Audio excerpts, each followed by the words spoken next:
C'est fou comme tout s'accélère. Vous avez vu cet incroyable trottoir roulant de l'exposition universelle de 1900 ? Le visiteur est en route sur cette double voie en mouvement et cela s'intitule « La rue de l'avenir ».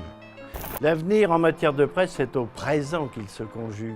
Déjà à l'Expo universelle de 1889, on avait vu en avant-première la linotype. La petite Gironde est fière un peu plus tard d'annoncer une visite de cette machine. D'invention américaine, elle arrive en France aux grandes dames des ouvriers du livre.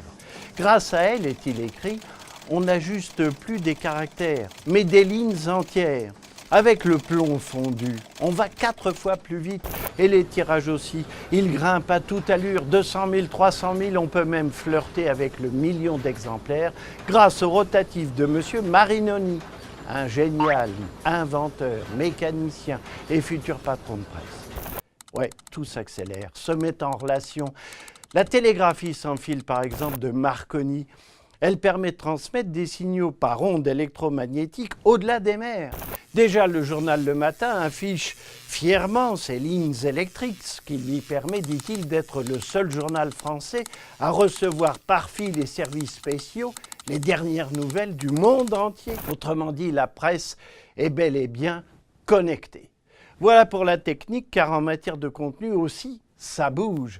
L'agence Havas et son département publicitaire finissent par s'imposer à Paris comme en région dès 1860. Une petite armée de correspondants reporters sillonne le monde. On trouve des dépêches signées de l'agence, l'ancêtre de l'actuelle Agence France Presse, dans tous les journaux qui s'en nourrissent allègrement.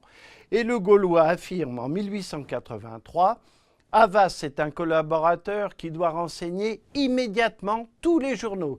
De quelque nuance qu'ils soient teintés, à quelque parti qu'ils appartiennent, Havas ne doit déplaire à personne. » Autrement dit, la nouvelle n'a plus seulement une valeur politique, elle devient aussi une denrée qui a son prix.